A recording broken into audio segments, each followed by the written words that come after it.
사도행전에 기록된 하나님의 말씀을 보고 있습니다. 우리는 지난 시간에 바울과 바나바가 비시디아 주 안디옥에서 하나님의 말씀을, 복음을 전했던 모습, 그리고 그것에 대한 반응을 함께 보았습니다. 안디옥 시민들의, 그 온 성읍의 사람들의 뜨거운 반응이 있었고, 그러나 한편으로는 일부 유대인들의 아주 큰 거부와 시기가 있었습니다. 그러면서 우리가 이제는 이방인에게로 향하노라라는 바울과 바나바의 선포가 있었고, 이방인들이 주 예수 그리스도를, 복음을 받아들이고 믿음을 얻는 모습도 있었습니다. 그러나 결국 바울과 바나바는 유대인들의 핍박으로 안디옥을 쫓겨나 다음 성읍 이고니온으로 행하였다라는 그 말씀까지 함께 나누었습니다. 오늘 14장은 이제 그 이후에 바울과 바나바가 쫓겨나 그 주변의 다른 도성에서 어떻게 또 복음을 전하면서 살아갔는지, 그들의 복음 전도의 그 여정이 어떻게 되어가는지를 우리들에게 보여주고 있습니다. 오늘 그 내용을 전하는, 오늘 우리가 함께 읽었던 본문 전에 있는 14장 3절을 보면은 이렇게 누가가 기록하고 있습니다. 두 사도가 오래 있어 주를 힘입어 담대히 말하니 주께서 그들의 손으로 표적과 기사를 행하게 하여 주사 자기 은혜의 말씀을 증언하시니. 분명 바울과 바나바가 이고니온에 짧은 시간이 아니라 오래 거하면서 그곳에서 담대하게 말씀을 전했습니다. 그런데 누가는 그들의 말씀이 전해진 것이 아니라 그들을 통하여서 주님께서 직접 자신의 은혜의 말씀을 증언하셨다라고 말합니다. 주님께서 말씀을 가지고 친히 역사하실 때에 두 사도가 쓰임을 받고 있는 모습. 그러나 궁극적인 주체는 주님께서 스스로 증언하셨다라는 이야기를 전해주고 있습니다. 이렇게 하나님께서 스스로 하나님의 사랑을 통하여서 역사하시고 말씀을 증언하실 때에 사람들의 태도는 크게 두 가지로 나누어집니다. 이미 우리가 지난 시간에 봤듯이 그 하나님의 말씀의 역사를, 그 말씀을 받아들이고 하나님의 구원 안으로 들어가는 것, 그리고 또 한 가지는 그 말씀을 저항하고 거부하며 하나님의 길이 아닌 나의 고집, 나의 길로 그대로 살아가는 것입니다. 그런 복음이 전해진 곳에 일어나는 현상이 이곳 이고니온에서도 일어났다라는 것을 14장 전반부는 보여주고 있습니다. 14장의 4절을 보면은 이렇게 말합니다. 그 시내에, 즉 이고니온 시내에 무리가 나뉘었다. 유대인을 따르는 자도 있고 두 사도를 따르는 자도 있는지라. 유대인들, 그곳에 있는 회당을 중심으로 형성된 유대인들, 또한 전 비시디아 안디옥에서 온 유대인들, 그 유대인들을 따르려고 하는 그룹이 더 뚜렷하게 이 이고니온에 생기게 되었고, 반대로 바울과 바나바가 전한 말씀에 응하여 움직이기 시작하는, 따르는 그룹들이 생기게 되었다. 그러면서 이 두 무리가 나뉘게 되었다라고 이 말씀에는, 4절에는 기록되어 있습니다. 하나님의 이 복음, 말씀은 이 세상에 내려와 전해지면서 그곳에서 부정적인, 어떤 마이너스적인 분리가 아니라 새로운 창조를, 구원을 이루기 위한 창조적 분리를 일으키고 있다는 것을 보게 됩니다. 복음이 선포되었을 때 시내의 사람들이 나뉘어지게 되었습니다. 이것은 무엇을 말하고 있는 것일까요? 우리가 하나님의 말씀을, 그 말씀이 하나님이 주체가 되어 움직이실 때 받아들이고 복음으로 살아가는 삶을 살아갈 때에는 필히 그와 반대되는 많은 것들과 우리는 씨름하며 싸우며 살아가지 않으면 안 된다라는 것입니다.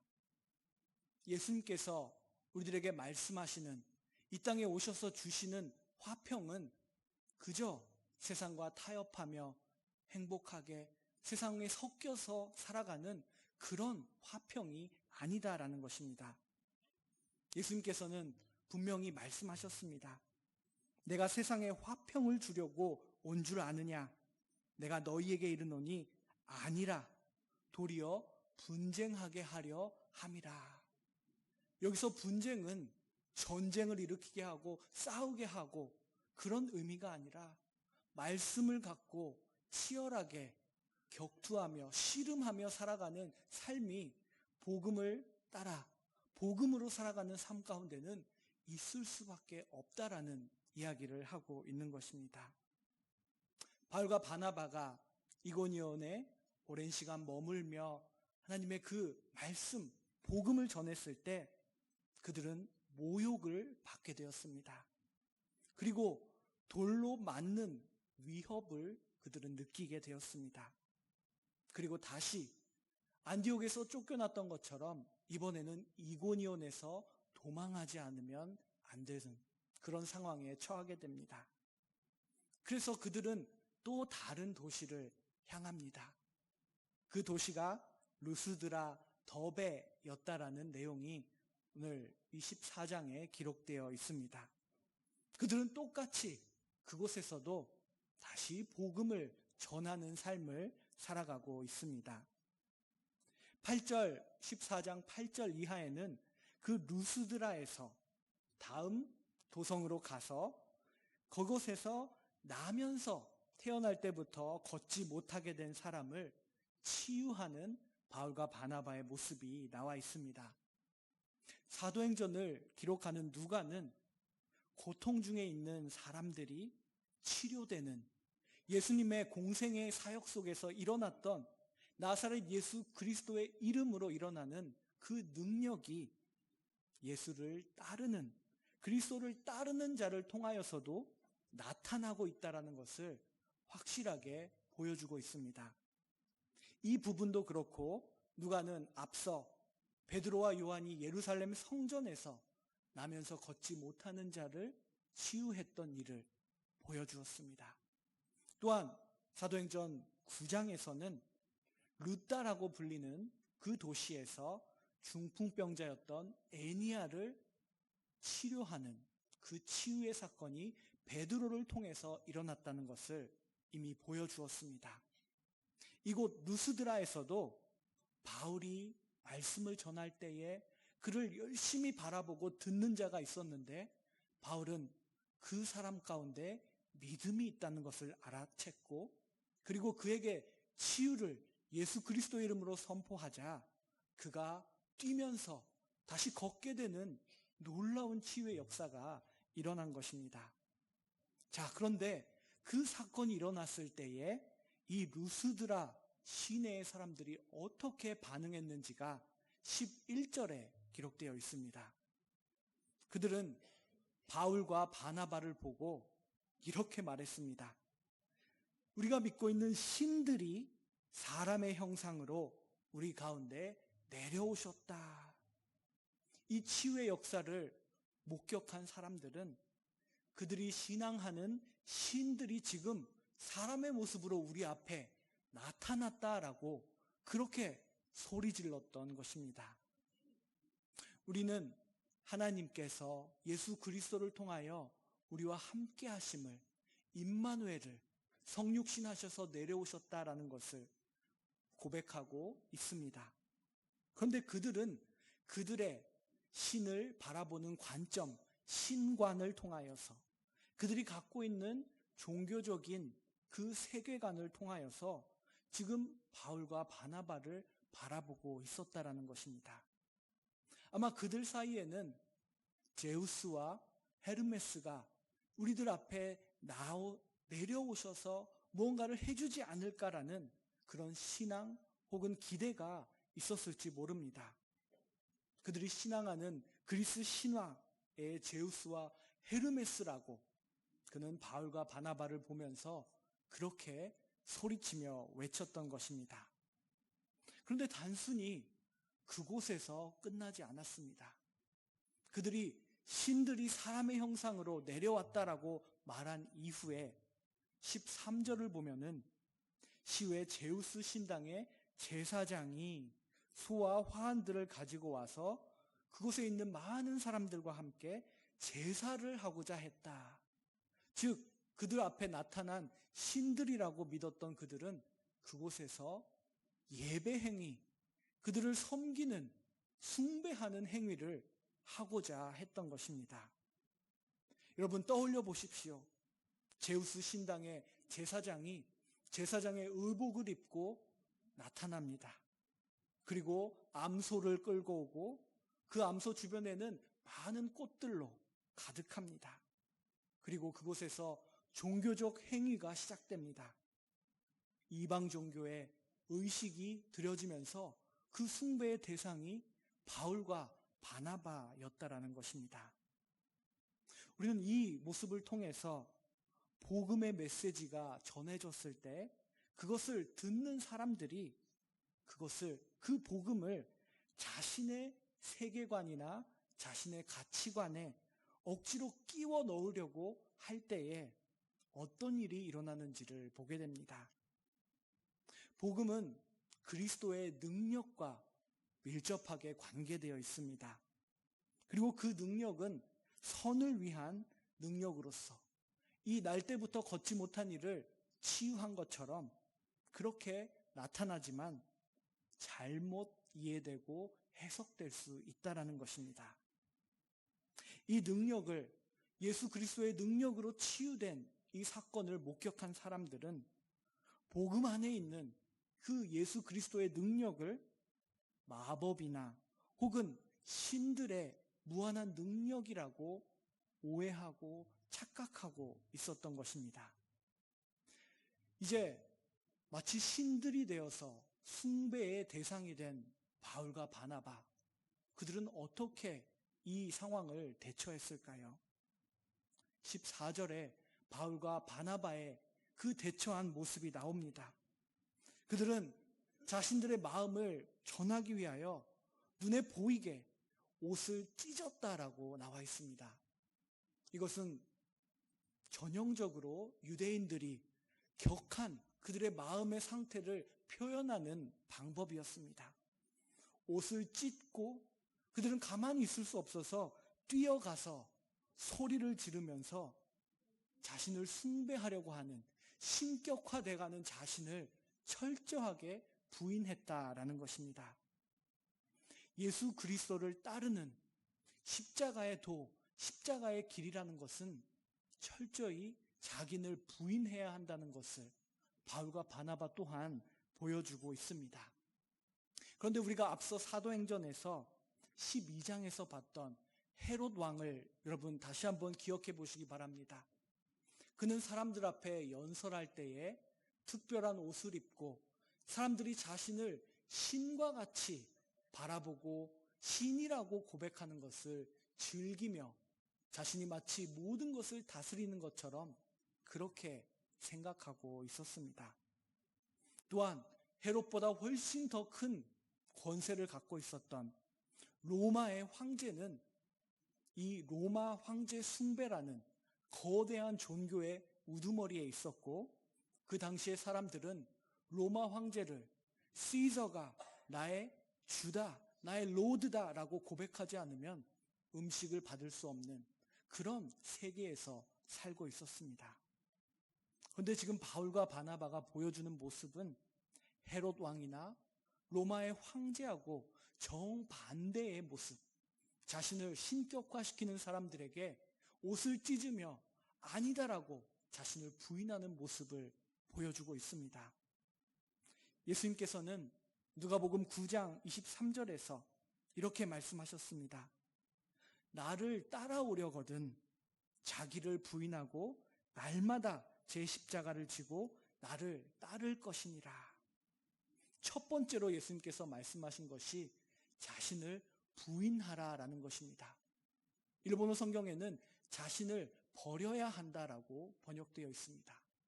그리고 NIV 영어 성경을 보니 must, 자신을 꼭 must deny, 꼭 부인해야 한다라고, 그래야만이 예수를 따를 수 있다라고 그렇게 번역이 되어 있습니다. 바울과 바나바는 철저히 자신을 부인하는 모습을 오늘 본문 속에서 보여주고 있습니다.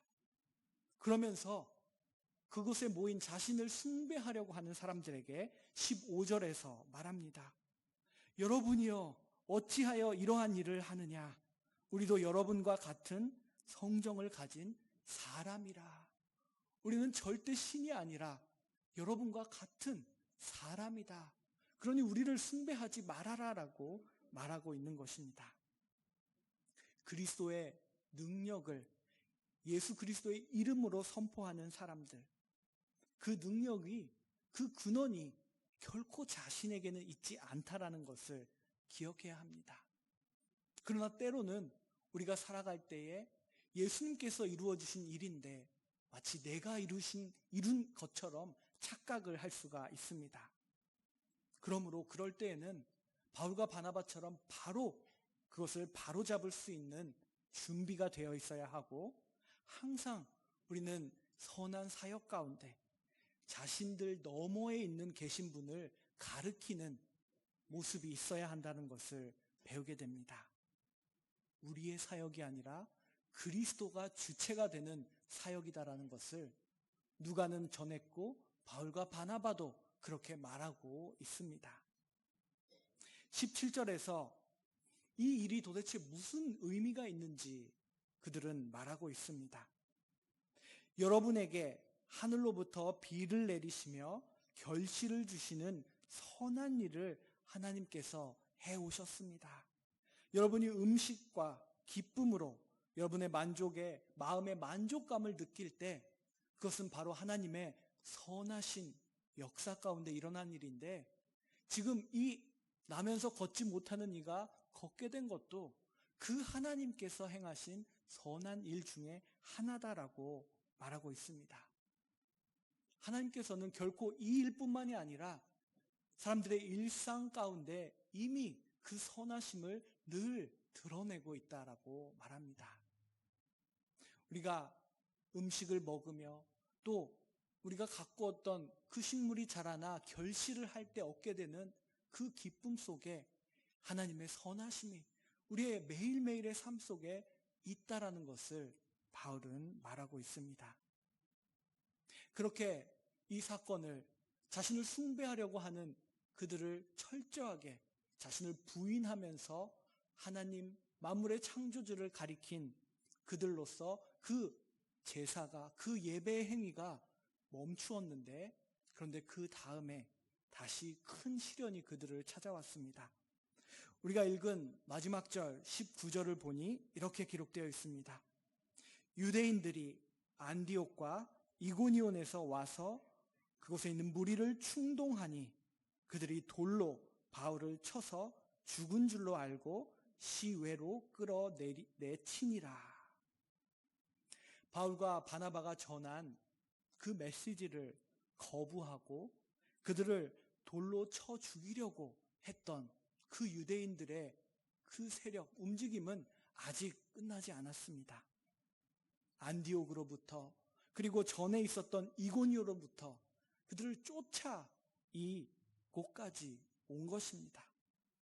그리고 그들은 더욱 큰 증오와 적대를 갖고 다시 돌로 쳐 죽이려고 했고, 실제로 바울은 여기서 그 돌을 맞았습니다. 그가 쓰러지자 사람들은 바울이 죽은 줄 알고 성 밖으로, 시외로 그를 끌어냈다라고 기록되어 있습니다. 오늘 우리가 보고 있는 이 14장에서는 이고니온에서 복음을 선포했을 때 일어난 표적과 기사에 대한 내용이 있었습니다. 그리고 루스드라에서는 발을 쓰지 못하는, 날 때부터 걷지 못하는 이가 다시 걷게 되는 놀라운 치유의 사건이 일어났다고 기록되어 있습니다. 반면에 유대인들의 선동으로 사람들이 바울과 바나바를 향한 악감을 품게 되었다라고도 기록하고 있고, 그리고 모욕과 돌로 치려고 하는 위협 때문에 떠날 수밖에, 도망할 수밖에 없었다. 또한 이 루스드라에서는 실제로 바울이 돌에 맞아서 죽은 것 같이 되었다라고 그렇게 기록되어 있습니다. 누가는 복음을 만난 사람들, 그리고 그 복음을 전하면서 복음 자체를 살아가는 사람들의 모습을 이렇게 전해주고 있습니다. 그렇다면 이 복음을 받아서 그 복음을 믿고 살아가는 우리의 믿음의 삶은, 우리들의 신앙생활은 어떠할까? 사도행전을 읽어가면서 오늘 24장을 읽으면서 생각해 봅니다. 우리의 삶에는 이 본문에 기록되어 있는 표징과 놀라운 일들이 일어나고 있는가? 혹은 우리의 삶에는 그들이 위협받았고 모욕받았고 돌로 쳐 죽을 뻔했던 그런 박해가 있는가? 우리는 일본에서 혹은 한국에서 소위 선진국이라고 말하는 나라에서 신앙의 자유를 보장받은 곳에서 교회를 다니며 신앙생활을 하고 있습니다. 그런 우리의 신앙생활은 가만히 돌아보면 때로는 급격하게 저조하는, 박해를 받으며 정말 힘든 그런 일도 잘 없는 것 같습니다. 혹은 하나님의 임재를 정말 체험하고 하나님이 살아서 역사하신다는 표징을 고백하는 일도 잘 없지 않을까? 이 말씀을 바라보며 읽으면서 저조하지도 않고 고양하지도 않는 그저 중간만을 달리는 그런 모습이지 않을까 생각해 봅니다. 우리는 지난주에 바울이 비시디아 안디옥에서 그 회당에서 전한 메시지를 보았습니다. 그리고 그 메시지가 어떤 영향을 그곳에 있는 사람들에게 끼쳤는지 보았습니다.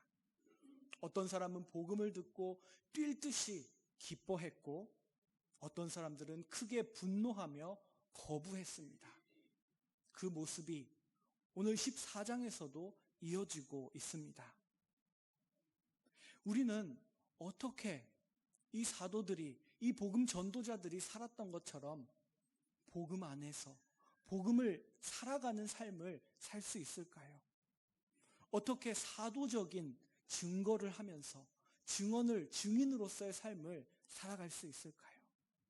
어떻게 저조도 고향도 없는 그냥 가는 미지근한 신앙생활이 아니라 어떻게 정말 우리가 생생한 복음을 살아낼 수 있을지 생각해 봅니다. 먼저 나는 정말 이 복음 자체를 선포하고 있는지, 그리고 그 복음에 따라 살아가고 있는지를 깊게 말씀에 비추어 돌아볼 필요가 있을 것입니다. 복음 자체란 무엇입니까? 바울이 전했던 그 내용입니다. 하나님의 아들로서 구약시대 때부터 약속하신 그것을 성취하시고, 그리고 단순히 약간의 위로로 감싸주시는 정도가 아니라 우리의 모든 죄의 문제를 용서하시고 죄사함을 이루시고, 그리고 단순히 사후의 불안함을 씻어주는, 없애주는 그런 달콤한 말이 아니라 하나님의 새 시대, 새 창조를, 그 소망을, 영생을 주시는 그 예수 그리스도, 그것이 바로 복음이다라는 것입니다. 우리는 이 복음을 받은 사람으로서 그 복음에 의하여 복음을 살아가고 있는지 이 말씀은 우리들에게 묻고 있습니다. 우리는 그 삶을 살아가기 위해 얼마나 분투하며 격투하며 씨름하며 진지하게 기도하고 있을까요? 어쩌면 시리아 안디옥에서 일어난 것처럼 우리는 금식하며 하나님께 매달리지 않으면 안 될지도 모릅니다. 우리가 사도행전을 통해서 지금까지 본 것처럼 진정한 이 복음이라는 것은 그 시대의 다른 권력 구조 혹은 다른 이 세상의 사상과는 언제나 부딪혔다라는 것을 알 수 있습니다. 그 때문에 복음으로 살아가기 위해서는 우리가 이루어낼 수 있는, 모을 수 있는 모든 영적인 힘을, 자원을 끌어모으며 그렇게 격투하며 씨름하며 살아가지 않으면 안 되기 때문입니다. 바울과 바나바가 전도여행을 다니면서 복음을 전한 1세기 로마 세계의 유대인들의 이 회당, 그곳은 단순히 예배의 장소만이 아니었습니다. 그곳에는 각 지역의 유대인들이 모이는 일종의 지역 사회센터 같은 곳이었습니다. 함께 모여서 온갖 사안들을 제기하고 의논하는 장소였습니다. 아마 오늘날의 도시나 마을을 생각해 본다면 공공의 광장과 같은 그런 역할을, 기능을 하고 있었을 것입니다. 즉 그곳에 살아가는 사람들의 생활과 관련된 모든 것이 연결되는 네트워크와 같은 역할이 회당 속에 있었습니다. 그런 장소로서의 회당에서 전해지는 메시지는 단순히 우리가 소위 말하는 종교적인, 개인적인 그런 차원에서의 메시지가 아니라는 것입니다. 그것은 그곳에 있는 사람들의 삶 전반에 모든 영역을 향하여서 선포되는, 전해지는 메시지였다라는 것입니다. 그렇다면 우리가 지금 복음을 들고 복음 속에서 살아가는, 복음의 삶으로 살아가야 할 이 사회, 이 세상은 어떤 세상입니까? 이 사회는 무엇을 바라고 있을까요? 평화를 바랍니다. 정의가 구현되기를 바랍니다. 자유가 있는 세상을 바랍니다. 여러 가지 말들이 있습니다. 그러나 더 깊이 들어가 보면 사람들은 어떤 물질로도 채워지지 않는 마음의 굶주림을 채워가기를 원하고 있습니다. 복음을 선포하고 복음을 살아가는 사람들이 모여있는 공동체가 바로 이 교회입니다. 그 교회의 임무는 우리가 살아가고 있는 이 세계, 이 사회에서 일어나고 있는 그 많은 일들을, 그 이야기들을 기도하며 지혜를 구하는 가운데 하나님의 구원의 역사라는 관점으로 다시 이야기하며 들려줄 수 있는 그 역할을 감당해야 한다는 것입니다. 우리는 바울이 이스라엘의 역사의 이야기를 말했던 것처럼 전하는 그 이야기를 늘 예수 그리스도라는 결론으로 말해야 합니다. 그 예수님을 있는 모습 그대로 드러내도록 해야 합니다. 참 인간으로 오신 분, 지혜와 지식의 모든 보화가 예수 그리스도 안에 있는 그분, 우리의 모든 굶주림을 채워주실 수 있는 살아있는 생명의 빵이 되시는 예수 그리스도를 전하는 것입니다. 그런데 이것이 말로만으로는 될 수가 없습니다. 우리는 그 예수님을 복음대로, 복음에 속해서 살아가야 한다는 것입니다. 예수님 안에 있는 그 생명을 갖고 살아가는 공동체, 우리의 신앙 공동체 동경교회를 만들고 유지해 나아가면서 우리가 말하는 그 생명이 진실된 것이라는 것을 이 세상에 나타낼 필요가 있다는 것입니다. 그런데 이 부분이 참으로 인내가 필요하고 또 성실함도 필요한, 그러므로 쉽지 않은 부분일 것입니다. 다시 한번 앞서 던졌던 질문을 던져보겠습니다. 어떻게 이 선진국의 신앙의 자유가 보장된 이 나라에서 우리는 어떻게 더 사도적인 증인으로서 살아갈 수 있을까요? 우리는 어떻게 미지근한 그런 신앙생활이 아니라 복음 그 자체를 살아가는 그런 신앙생활을 살아갈 수 있을까요? 정말 우리는 복음을 선포하고 복음을 살아가고 있을까요? 복음이 우리의 실제의 삶에 미치는 영향이 그저 일주일에 잠시 드리는 그 예배에 제한되어 있다면 복음의 힘이 충분히 발휘되고 있지 않다라는 것입니다. 그런 신앙생활에는 어떤 고향도 또한 저조도 하나님의 표징도 또한 극심한 핍박도 없을 것입니다. 그러나 우리는 우리들의 앞서 믿음의 삶을 살아간 그리스도를 따라가는 삶을 살아간 선진들을 바라보기 원합니다. 성경의 오늘 말씀에 기록된 사도들을 바라보기 원합니다. 누가가 우리에게 말하고 있는 것은 복음이 선포되고 그 복음이 받아들여질 때는 기쁨이 있다라는 것이고 또 거절당할 수도 있다라는 것이고 복음을 없애려고 하는 계속되는 위협이 있고 그러므로 고통도 있다라는 것입니다.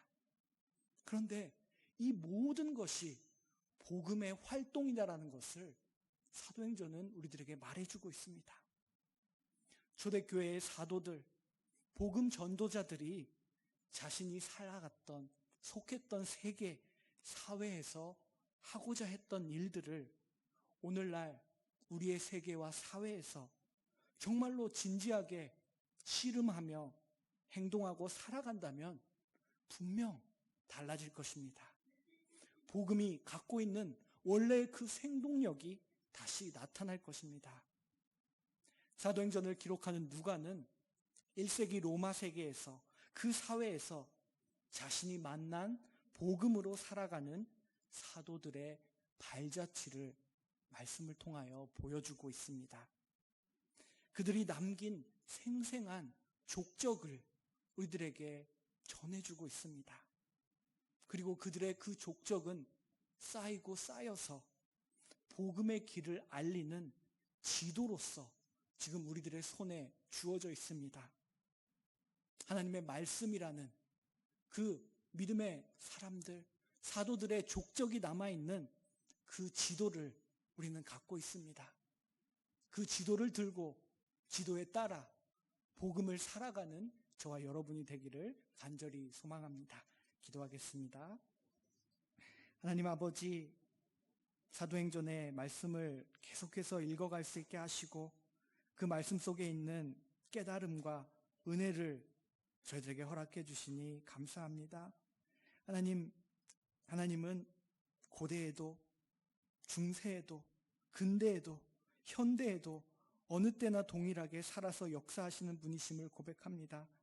우리가 이 시대에 말씀이라는 지도 가운데 있는 그 하나님의 말씀을 신뢰하고 복음을 따라 살아가는 그 삶을 살아갈 수 있도록 복음의 능력을 체험하는 삶을 살아갈 수 있도록 인도하여 주시옵소서. 예수 그리스도의 이름으로 기도드립니다. 아멘. 찬송가